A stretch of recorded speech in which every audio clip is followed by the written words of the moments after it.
Good morning. Welcome to Allen Avenue Unitarian Universalist Church on in-person and online worship. Whether today is your first time here or you've been coming for years, we're so glad you are with us. My name is Troy Moon. My pronouns are he, him, and I am a member of the Board of Trustees. We are a growing community that transforms lives through the power of love.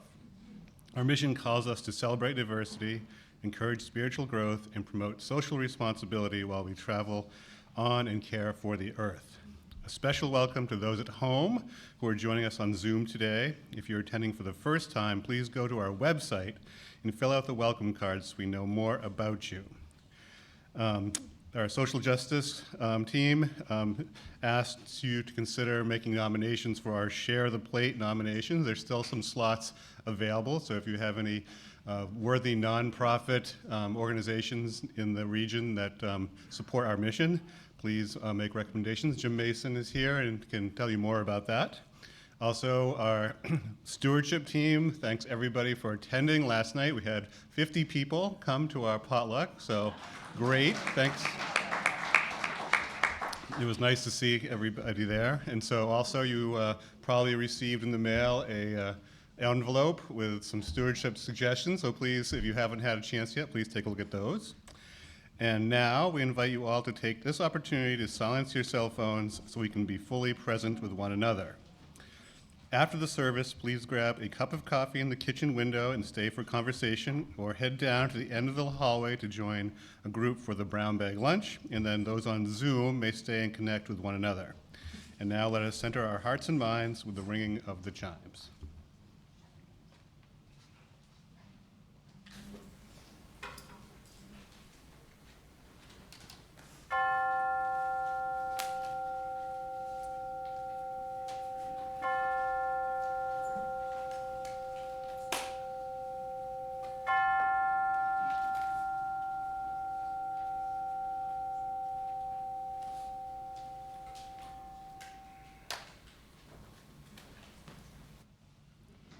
Good morning.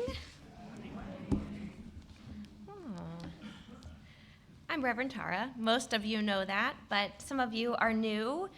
I use the pronouns they, them, and she, her, and I am the minister here at Allen Avenue, which we call A2U2. You who trekked out here in the rain and wind after your alarms went off an hour early, you who are gathered on Zoom at home in your soft clothes, wise ones, we are the gathered community here this morning. And for this, for your presence and your warmth and this shared time together, I am grateful. This morning in worship, we will reflect together on the perhaps impossible, but also totally incredible project of living as humans in relationship and in community. I'll share observations from the last 6 months of covenant conversations here at A2U2, and we will explore a framework for thinking about our differences here at church and in our lives more broadly, that invites us into deeper contemplation about how we live in tension. Shortly, our children and youth will join Noel, Carrie, and their instruments down the hall in RE for the monthly Singing Sunday, which today will be music of the sacred, source of awe. Know, my friends, that you are welcome in this place. If you are imperfect, a work in progress with a big heart and an open mind, or a mind that's trying to open and a heart that's trying to grow, whoever you are and wherever you are on your journey, you are in good company here. Come and be welcome. You are joyfully called to worship.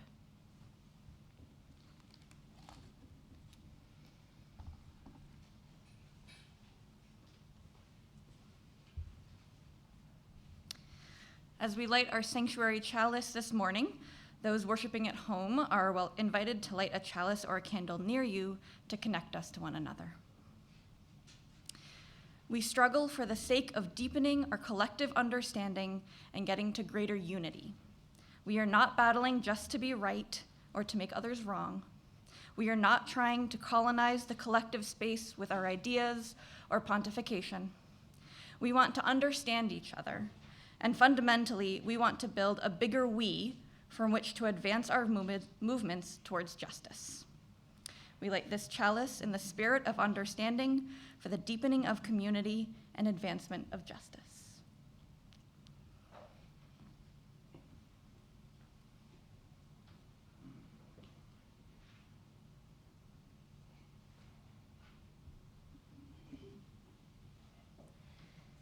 And we light our community candle this morning in memory of Rebecca Bryan, community minister at the UU Church in Newburyport, Massachusetts, who was hit by a car and killed this past week on her way to deliver a prayer at City Hall. In the foyer is a card from our congregation to the UU congregation in Newburyport, and I hope you will stop by the table by the coffee and sign it after worship this morning. May we be reminded that our community of faith extends far beyond these walls. Will you take a breath with me?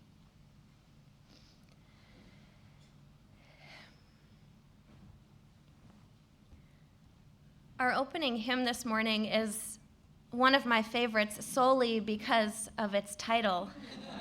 Number 313 in your gray hymnal, "Oh, what a piece of work are we." Dale will play it through once, and you are invited to rise in body or in spirit as we join our voices as one.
I'd like to talk about pizza.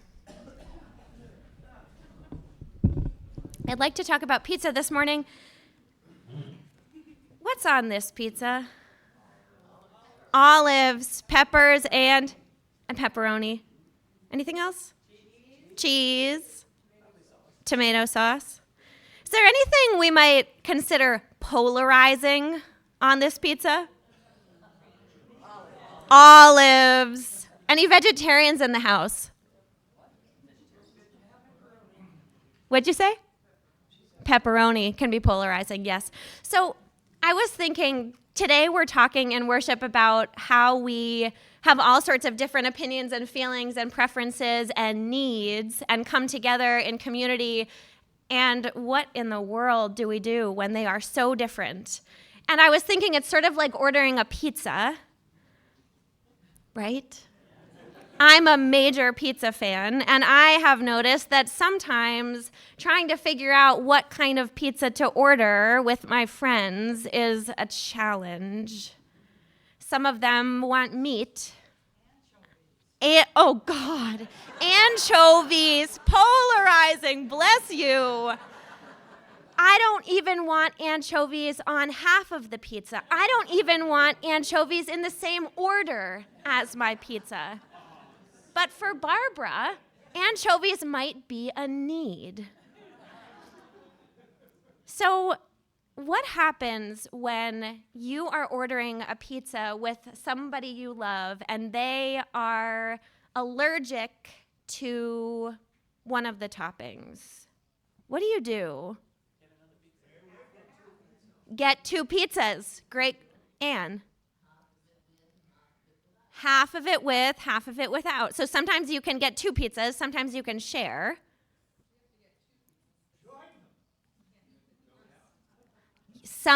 So we're talking about gluten? Okay, so what happens if somebody is gluten intolerant and somebody else really loves gluten crust? What do you do about pizza then?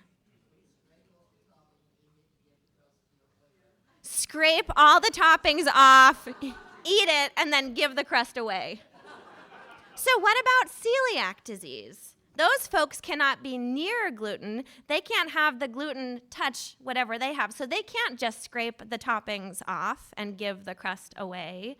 So if you are not celiac and somebody you love is, and you're ordering a pizza together, whose preferences and whose needs have to be prioritized? Emmett. The other person's, exactly. What about if I really love red peppers and I really love mushrooms and I really love green peppers and I really love olives and I'm sharing a pizza with someone who prefers not to have olives but doesn't mind all the other stuff? Take off the olives. So here we have some of the process of navigating different preferences and different needs. Because if you think about it, yes, it's just pizza, but you know we're talking about something that's more than just pizza. We're always talking about more than just pizza here. But one of the things that's interesting is it's not just about things we like and don't like. It's also about things that make us unwell, things that make us sick, things that are dangerous for some people to consume. And so navigating those questions of what to put on the pizza are actually much more important than talking about what we like. It's a question of safety. It's a question of respecting each other's preferences. And the decisions that end up getting made are, depend on that. So in some ways, and I'll talk about this later with the folks who are not going to RE, but in some ways I feel as though doing church together is sort of like trying to pick one pizza for 180 people. It's hard. And I will always choose a pizza party over eating pizza alone at my table.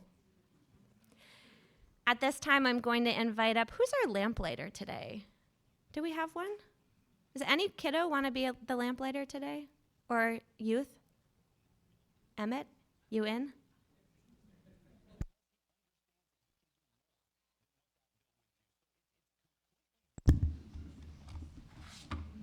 Thank you.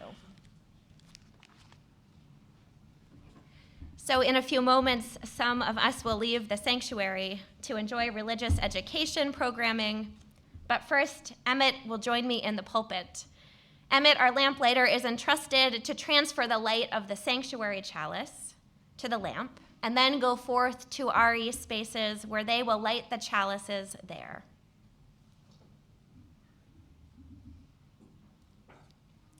I invite those going to RE to follow the lamplighter as we carry the flame, expanding our sacred space.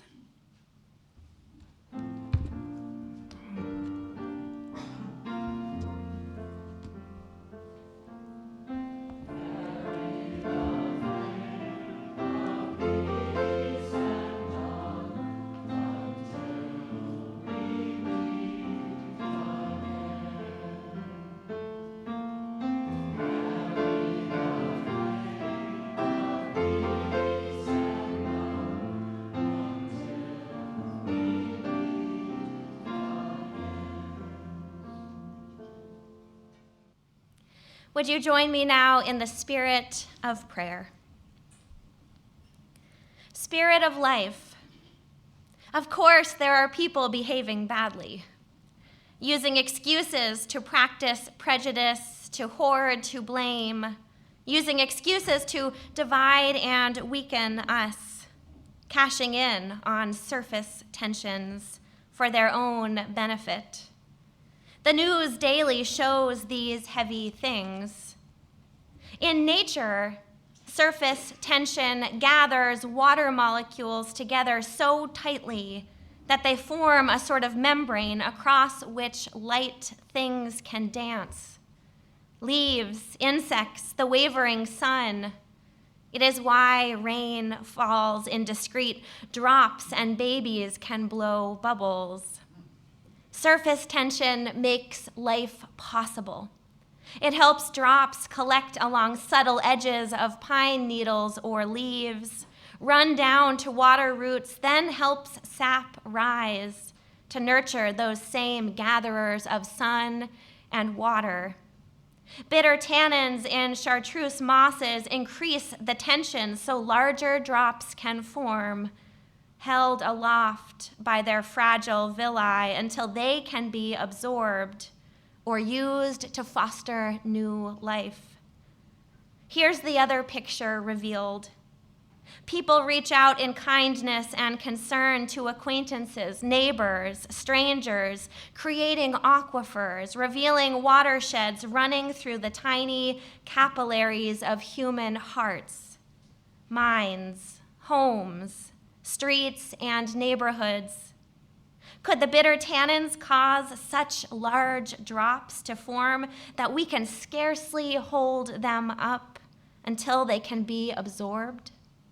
Until we can use them to foster life? Let us open ourselves wide to gather them so we may send them to the suffering, the grieving, the caregivers, the workers who have always been essential. Let us send them across all those spurious divisions because there is a deeper, humbler, more beautiful truth. We deeply need one another, especially now. We can pull together across distances to form a surface across which light things can dance and which will nurture life.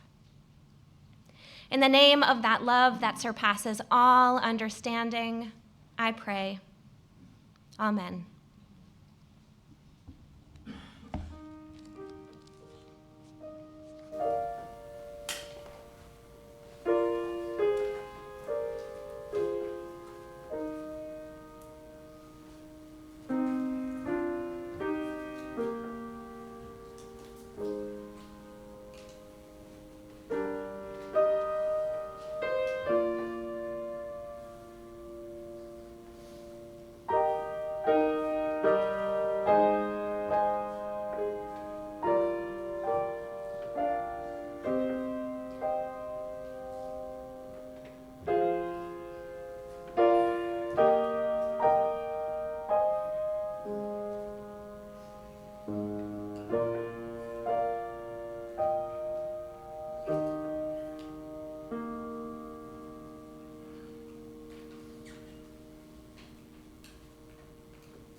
We are a freely gathered, open, and welcoming faith community supported by your contributions.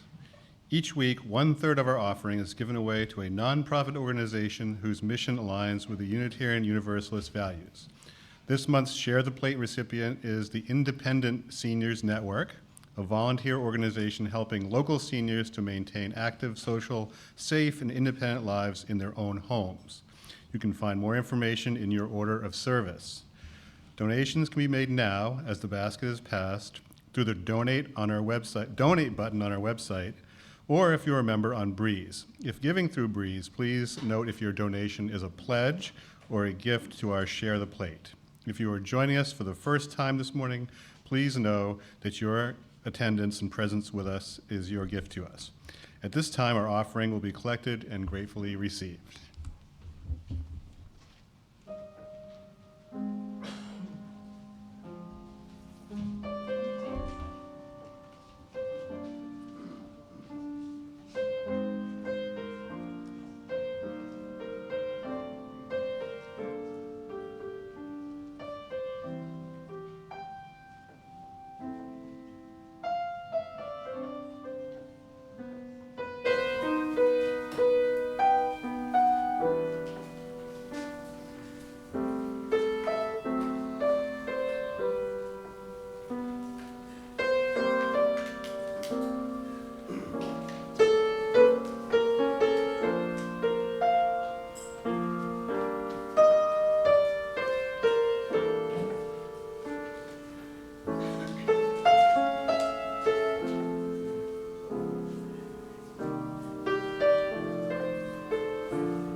Our reading this morning is entitled Approaching Conflict Like a Poem, written by Tanya Marquez. She writes, I joined a poetry class because a new acquaintance invited me to. I mostly joined so I could get to know this person better. I was captivated the first day by the deep wisdom of my professor that they shared. To me, it was like being at church. Every word they spoke found fertile soil in my heart. There were times where I felt myself overcome with beauty. The beauty I found in this class contrasted with the conflicts I was witnessing at work, in society, and almost everywhere. A colorful, simple painting of two people's heads facing one another with brightly colored sparks or energy radiating off of them. One Friday, as I listened to my teacher recite one of our poems, I wondered, what if I approached conflict like writing a poem? What if everyone did? Most of the time, conflict is reactive. People tend to do and say things before they've had a chance to process their emotions or to understand the totality of the conflict. But I learned in my poetry class about carefully choosing words, not because they need to rhyme or have a specific number of syllables, but because they need to be precise. They need to be precise and they need to be beautiful. Poets are intentional about how to best deliver the message, how to best uncover the mystery of life so that others can experience it. Silences matter too. Part of the message is the pause, to wait, to leave space to breathe before the next line. There's also the rhythm. A poem is a song, and songs can touch on difficult subjects too. But the rhythm, the melody matters. Since that moment, I've been wondering, what if the next time I find myself in the midst of conflict, I can slow down and imagine I am about to write a poem. Then, conflict resolution or transformation would turn into a craft, a laboratory where beauty is created. There would be a slowing down that would help me connect with what I am feeling so that I can find the right words to share that experience, and a silence to let me listen to the poem of the other. Therein ends our reading.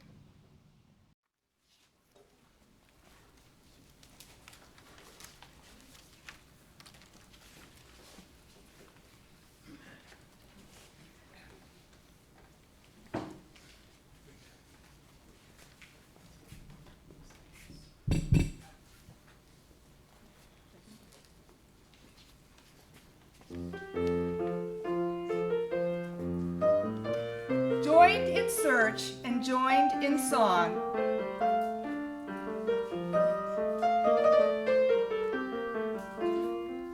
Sing the sound of truth and wisdom, sound the song of justice done. Joined in hope and joined in love. Sing the sound of peace and freedom, sound the song of all as one. The member congregations of the Unitarian Universalist Association covenant to affirm and promote certain principles.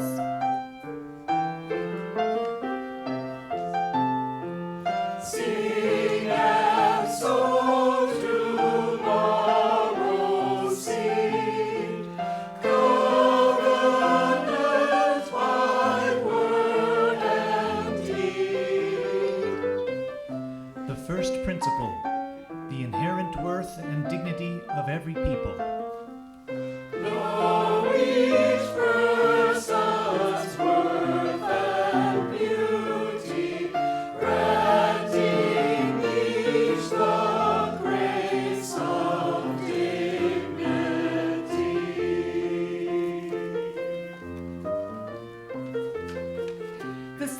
principle, justice, equity, and compassion in human relations. Treat with fairness and compassion, friend and stranger, everyone.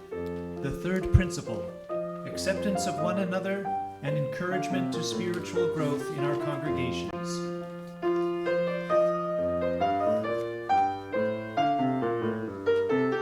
Honor, truth, that each does know, so in spirit all may grow. The fourth principle, a free and responsible search for truth and meaning. Seeking deep and searching free, merge and move in mystery. The fifth principle, the right of conscience and the use of the democratic process within our congregations and in society at large. Give to each a rightful say, equal power charting future's way.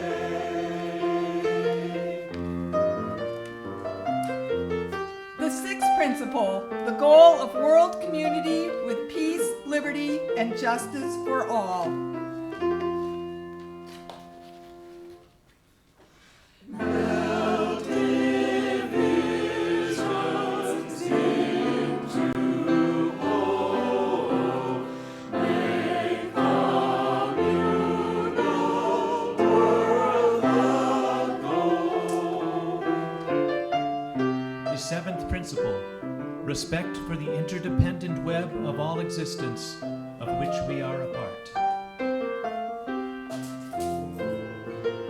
Hold to web of unity, web that pulls toward harmony. So do we speak, so do we intend, so do we covenant with each other. Sing the sound of truth and wisdom, sound the song of justice done. Sing the sound of peace and freedom, sound the song of all as one.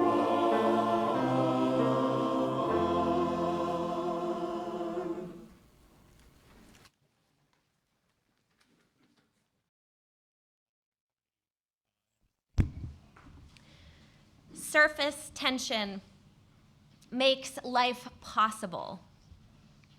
And constructive tension is necessary for growth. Last week in worship, we reflected on community, drawing parallels between a faith community, a church, and, do you remember? A beehive.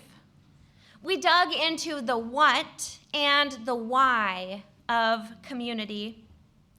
Today we are diving into the how of community. How do we do the work of living in community with one another? How do we engage in relationship with others in ways that align with our values? How do we behave and treat each other and keep our promises, especially when we're all so different?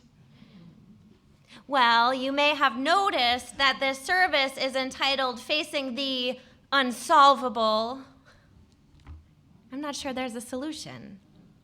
Because ultimately, this question of how is one that I'm not convinced we can fully solve or fully answer, but that we can most certainly live. We cannot solve it, we cannot answer it perhaps, but we can live it.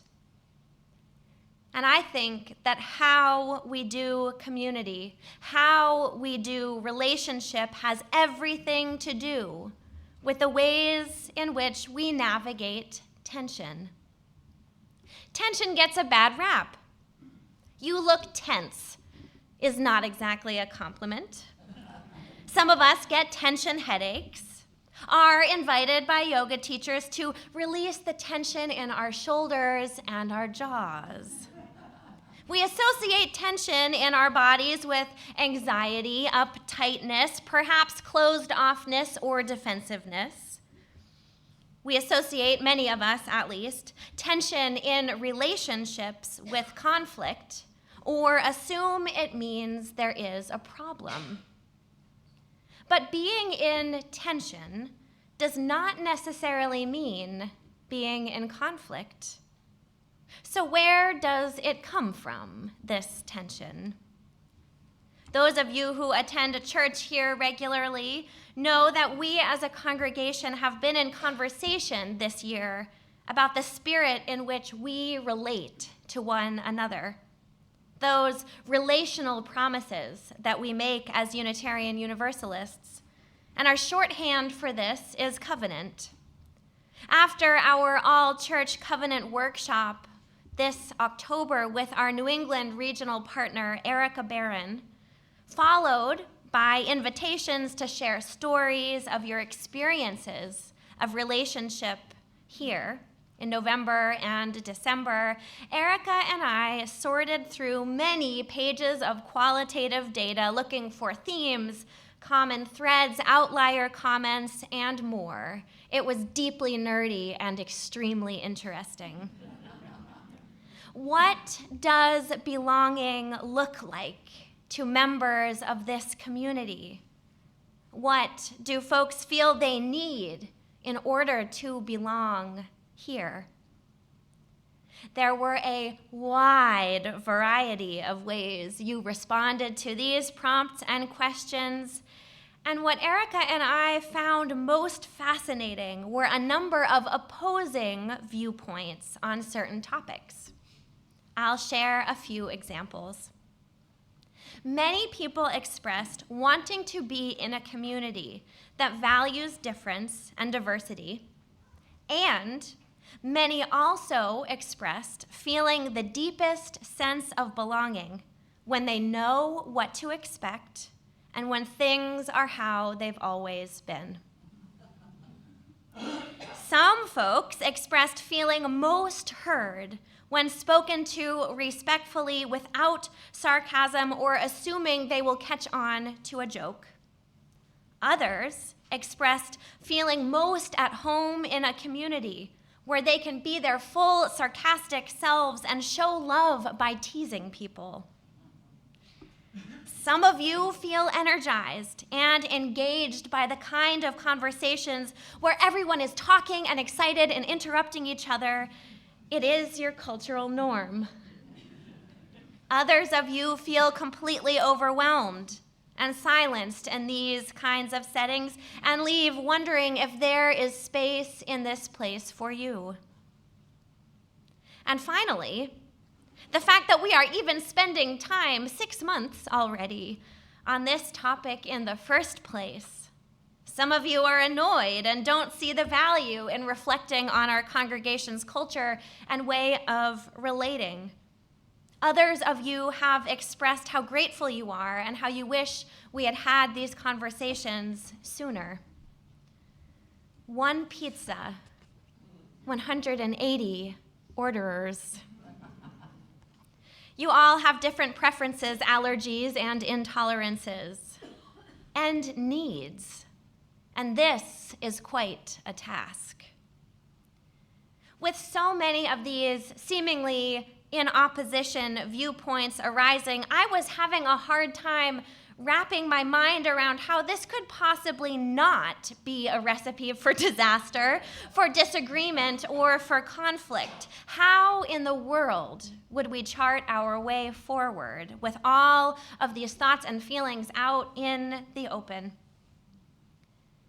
And I reckon you have probably found yourself in this kind of situation before, in a relationship where one person has a need and the other person has a need too, and they are the opposite thing.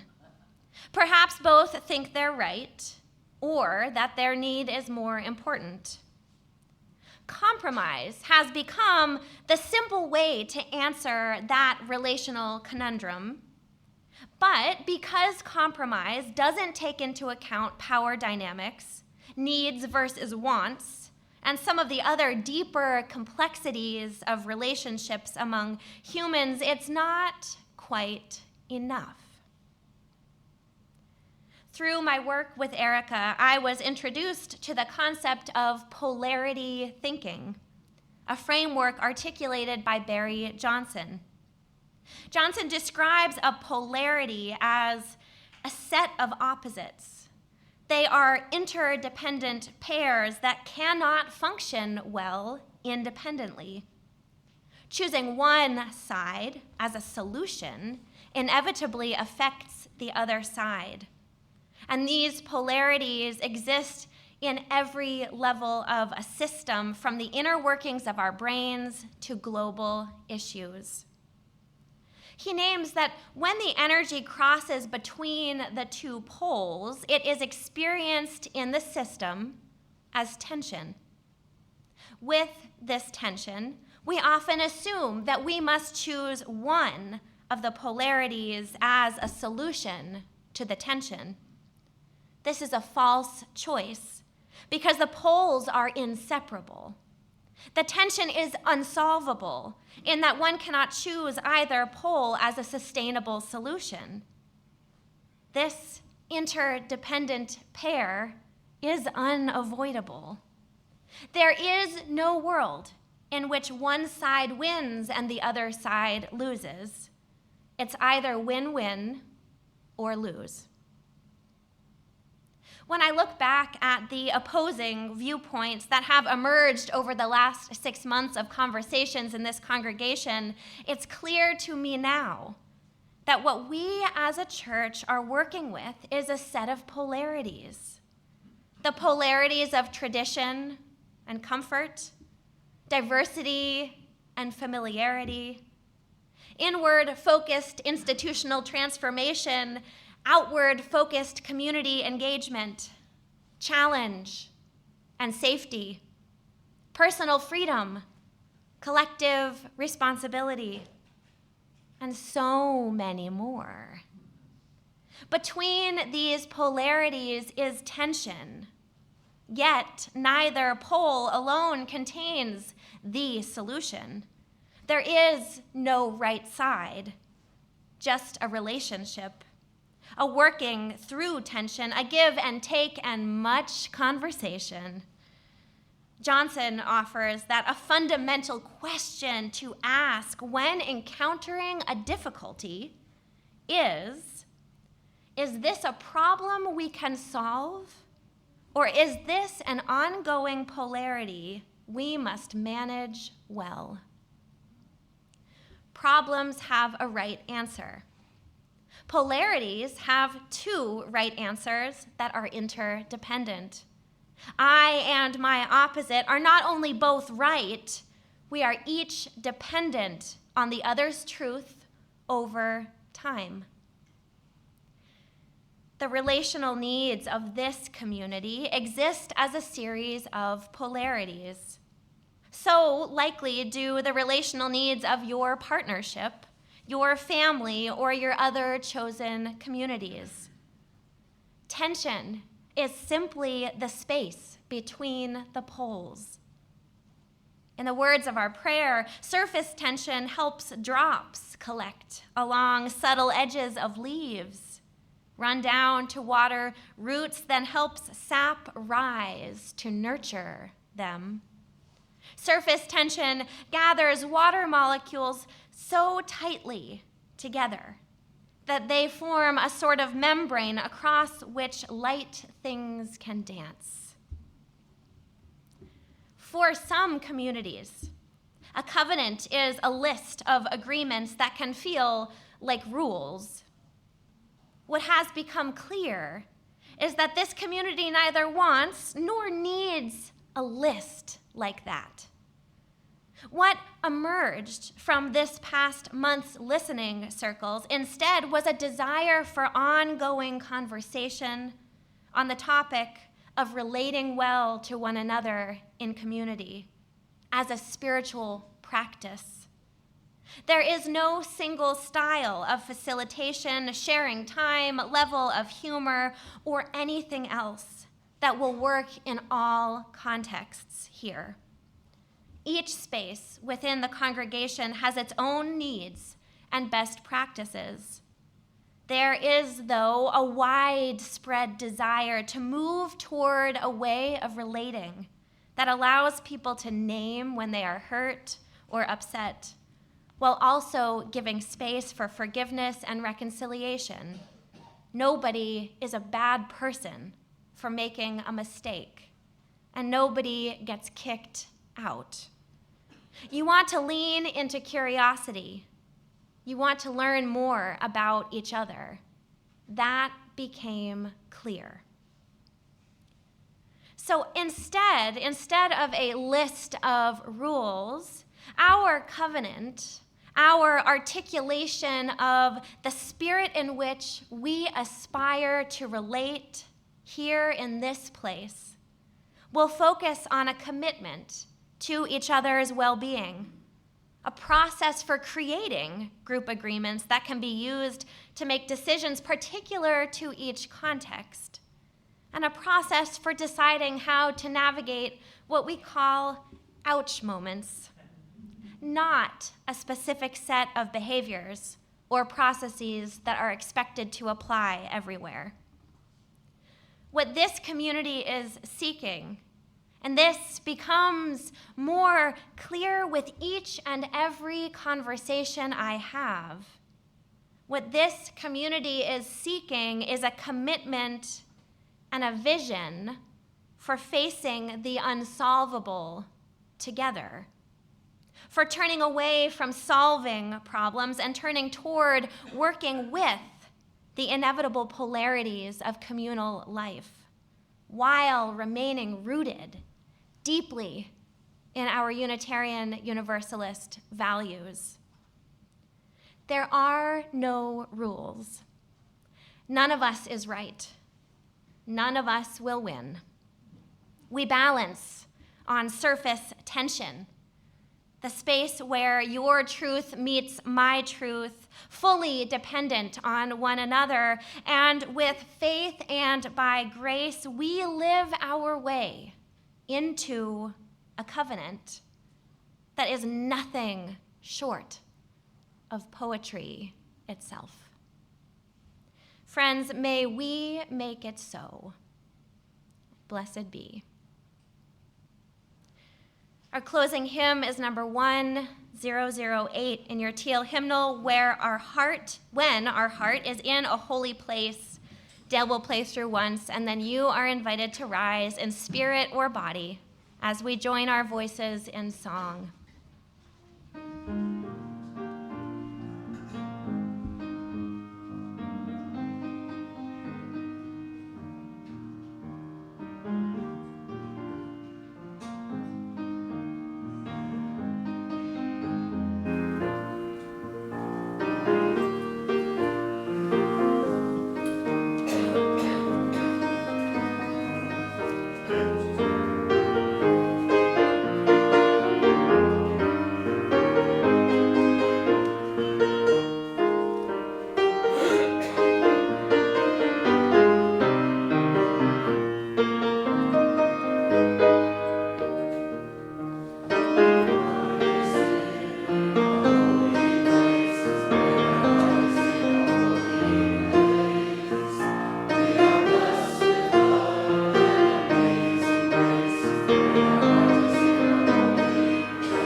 There we go. If we have any hope of transforming the world and changing ourselves, we must be bold enough to lean into our discomfort, brave enough to be clumsy there, loving enough to forgive ourselves and others. May we, as a people of faith, be granted the strength to be so bold, so brave, and so loving. Our worship has ended, and our service begins. Go in peace.